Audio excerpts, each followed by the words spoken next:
नमः शिवाय भक्तगणों। छल कपट से प्राप्त की गई वस्तु कभी स्थायी नहीं रहती, उसका विनाश अवश्य होता है। रावण द्वारा छल से प्राप्त की गई सोने की लंका भी जलकर भस्म हो गई। जाने सोने की लंका किसने बनवाई और किसके श्राप के कारण जलकर भस्म हुई। पार्वती जी को भी आश्चर्य हुआ कि मेरे पति भी कितने सरल हैं, जो उन्होंने मेरा ही दान कर दिया। ब्रह्म विद्या पार्वती को लेकर जब रावण चलने लगा तो वे सहायता के लिए भगवान श्री हरि का ध्यान करने लगी। रावण जैसे कपटी से निपटने के लिए श्री हरि ही उपयुक्त हैं, क्योंकि वे भी बड़े छलिया हैं। कपटियों से कैसे निपटा जाता है वे अच्छी तरह से जानते हैं। राजाधिराज कुबेर संपूर्ण ब्रह्मांड की धन संपदा के स्वामी होने के साथ देवताओं के भी भंडारी हैं। संसार के गुप्त या प्रकट जितने भी वैभव हैं, उन सब के स्वामी देव कुबेर हैं। कुबेर नव निधियों के भी स्वामी हैं। एक निधि भी अनंत वैभव प्रदान करने वाली होती है, किंतु कुबेर नव निधियों के स्वामी हैं। पाद कल्प में कुबेर विश्ववा मुनि व इडविका के पुत्र हुए। इनकी दीर्घकालीन तपस्या से प्रसन्न होकर ब्रह्मा जी ने इन्हें लोकपाल का पद, अक्षय निधियों का स्वामी, पुष्पक विमान व देवता का पद प्रदान किया। कुबेर ने अपने पिता विश्वकर्मा मुनि से कहा कि ब्रह्मा जी ने मुझे सब कुछ प्रदान कर दिया, परंतु मेरे निवास के लिए कोई स्थान नहीं दिया है। इस पर उनके पिता ने दक्षिण समुद्र तट पर त्रिकूट पर्वत पर स्थित लंका नगरी कुबेर को प्रदान की। कुबेर ने कई जन्मों तक शिव जी की पूजा आराधना की। पादकल्प में जब ये विश्ववा मुनि के पुत्र हुए, तब इन्होंने भगवान शिव की विशेष आराधना की। भगवान शिव ने प्रसन्न होकर इन्हें उत्तर दिशा का आधिपत्य, अलकापुरी का राज्य, चैत्र रथ नामक दिव्य वन और एक दिव्य सभा प्रदान की। माता पार्वती की इन पर विशेष कृपा थी।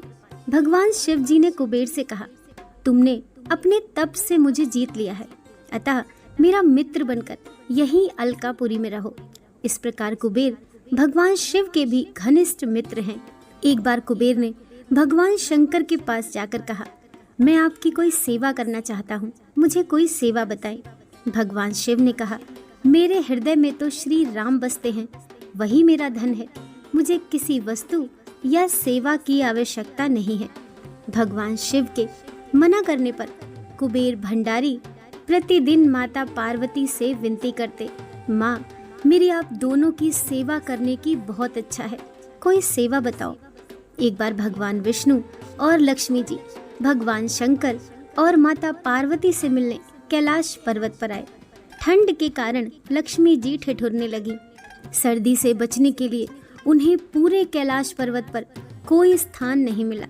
तब लक्ष्मी जी ने माता पार्वती से कहा, आप इस पर्वत पर कैसे जीवन व्यतीत करती हैं? इसके बाद माता पार्वती ने बैकुंठ धाम की यात्रा की। वहां के वैभव को देखकर पार्वती जी ने ठान लिया कि वे भी अपने और शंकर जी के लिए ऐसा ही महल निर्मित कराएंगी। अपनी इच्छा को उन्होंने भगवान शिव के सम्मुख रखा, परंतु भगवान शंकर तो वैरागी ठहरे, वे कुछ नहीं बोले। एक दिन माता पार्वती ने कुबेर से कहा, तुम्हारे पास बहुत संपत्ति है, तो सोने का राजमहल बनवा दो, मैं शंकर जी को मनाकर उसमें ले आऊंगी। कुबेर को बहुत प्रसन्नता हुई कि मेरी संपत्ति का उपयोग शिव सेवा में होगा। मेरे द्वारा बनवाए गए राजमहल में भगवान शंकर माता पार्वती सहित विराजेंगे। कुबेर ने अपनी सारी संपत्ति लगाकर देवताओं के शिल्पी विश्वकर्मा से सोने का राजमहल बनवा दिया, जिसे देखकर सभी देवताओं को बड़ा आश्चर्य हुआ। भगवान शंकर ब्रह्म है तो माता पार्वती ब्रह्म विद्या है। ब्रह्म विद्या के अधीन रहता है। भगवान शिव को पार्वती जी अति प्रिय हैं। पार्वती जी जो कहती हैं वही शिव जी करते हैं। माता पार्वती ने शिव जी से कहा, कुबेर ने बहुत परिश्रम और प्रेम से सोने का राजमहल बनवाया है। थोड़े दिन यदि हम वहाँ रहें तो इसमें क्या हर्ज है? आप तो स्वयं आनंद स्वरूप हैं। आपको शमशान में भी आनंद है, पेड़ की छाया में भी आनंद है, तो क्या राजमहल में आपको आनंद नहीं होगा? भगवान शिव ने कहा, कुबेर ने राजमहल तो अच्छा बनवाया है, किंतु उसने अभी वास्तु पूजा नहीं की है। वास्तु पूजा किए बिना हम वहाँ कैसे रहेंगे? शिव जी और पार्वती जी अभी ये सब बात कर ही रहे थे। उसी समय वहाँ रावण भगवान शिव के पूजन के लिए आया। शिव जी जानते थे कि रावण प्रकांड विद्वान है, फिर भी उन्होंने रावण से पूछा, वास्तु पूजन करना है, तुम्हें वैदिक मंत्रों का ज्ञान है? रावण के हाँ कहने पर भगवान शिव यजमान बने और रावण पुरोहित बन गया और सोने के राजमहल का वास्तु पूजन सानंद संपन्न हुआ। रावण बड़ा लोभी था। सोने का राजमहल देखकर उसकी नीयत बिगड़ गई और वह मन में सोचने लगा कि किसी तरह ये राजमहल मुझे मिल जाए। पूजन के बाद भगवान शिव ने रावण से कहा, पुरोहित जी, आपको जो उचित लगे वे दक्षिणा मांग लो। रावण ने कहा, मैं जो मांगूं वो आप मुझे देंगे?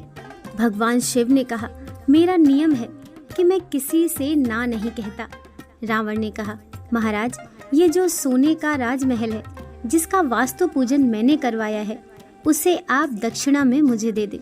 ये सुनकर भगवान शिव ने पार्वती जी से कहा, ब्राह्मण है, मांग रहा है, मांगना मरने के समान होता है।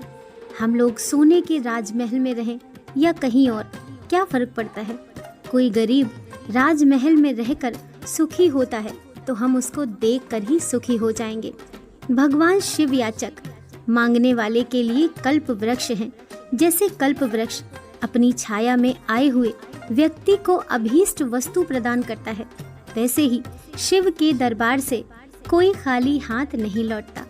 वे उपासकों के समस्त अभाव दूर कर देते हैं और देते देते अघाते भी नहीं हैं। औघड़ दानी शिव के दान को देखकर लक्ष्मी जी ईर्ष्या करती हैं कि वह जो वस्तुएं वैकुंठ में भी दुर्लभ हैं, वह शंकर जी इन कंगालों को बांट रहे हैं। शिव जी ने रावण से कहा, चलो तुम्हें राजमहल दिया। पार्वती जी को ये बात ठीक नहीं लगी। उन्होंने रावण को श्राप देते हुए कहा, जो सोने की लंका को तुमने दान में मांग लिया है, वह एक दिन जल कर भस्म हो जाएगी। और सच में हनुमान जी ने सोने की लंका को जलाकर भस्म कर दिया। सोने का राजमहल मिलने के बाद रावण की नीयत और बिगड़ गई। वह मन ही मन कहने लगा, ये तो बड़े भोले हैं, जो मांगो सो दे देते हैं। रावण ने शंकर जी से कहा, महाराज, दूसरा जो कुछ मांगूं सो आप देंगे? शिव जी के हाँ कहने पर रावण ने कहा, ये पार्वती बहुत सुंदर हैं, इन्हें आप मुझे दे दो। शिव जी ने मुस्कुराते हुए कहा, मुझे तो विवाह करने की इच्छा ही नहीं थी, मैंने तो कामदेव को ही भस्म कर दिया था। भगवान नारायण की इच्छावश मैंने लगन कर लिया था। तुझे पार्वती अच्छी लगती है तो तू ले जा। भगवान शिव के समान ऐसा उदार दानी कहाँ मिलेगा? ऐसा दानी जो वरदान देकर स्वयं संकट में पड़ जाए। शिव जी ने प्रकृति के सारे नियम ही पलट दिए। पार्वती जी को भी आश्चर्य हुआ कि मेरे पति भी कितने सरल हैं, जो उन्होंने मेरा ही दान कर दिया। ब्रह्म विद्या पार्वती को लेकर जब रावण चलने लगा तो वह सहायता के लिए भगवान श्री हरि का ध्यान करने लगी। रावण जैसे कपटी से निपटने के लिए श्री हरि ही उपयुक्त हैं, क्योंकि वे भी बड़े छलिया हैं। कपटियों से कैसे निपटा जाता है वे अच्छी तरह से जानते हैं। रावण को मार्ग में एक ग्वाला मिला। ग्वाले ने रावण को वंदन करके पूछा, आप तो बड़े वीर पुरुष हैं, किसी से हारे ही नहीं हैं, फिर ये किसको ले जा रहे हैं? अहंकारी रावण अपनी प्रशंसा से फूल गया और कहने लगा, शंकर जी ने मुझे सोने की लंका और ये ब्रह्म विद्या पार्वती दी हैं। इस पार्वती को पाकर मैं अमर हो जाऊंगा। ग्वाले ने हंसते हुए कहा, ये पार्वती नहीं है, ये उनकी दासी होगी। शंकर जी तुम्हें अपनी पार्वती कैसे दे देंगे? पार्वती जी की दासी देकर तुम्हें बहला दिया है। ब्रह्म विद्या माता पार्वती के श्री अंग से तो कमल की गंध निकलती है, क्योंकि उनके अंग में मल मूत्र रुधिर मांस नहीं है। तुम परीक्षा करो, यदि कमल की गंध ना आए तो समझ लेना कि ये पार्वती जी की दासी हैं। पार्वती जी ने अपने श्री अंग से तीव्र दुर्गंध प्रकट कर दी। रावण की बुद्धि भ्रमित हो गई। उसने कहा, इनमें से कमल की सुगंध तो नहीं आ रही है, दुर्गंध आ रही है। ग्वाले के वेश में श्री हरि ने कहा, तब तो ये पार्वती की दासी है, वे पार्वती तुम्हें कैसे दे देंगे?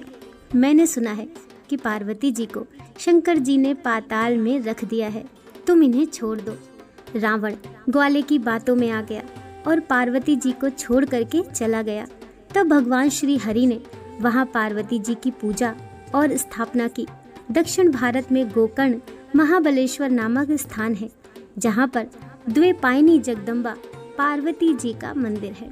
दोस्तों, कहानी पसंद आई हो तो वीडियो को लाइक कीजिए, चैनल को सब्सक्राइब कीजिए। मिलते हैं नेक्स्ट वीडियो के साथ। हर हर महादेव।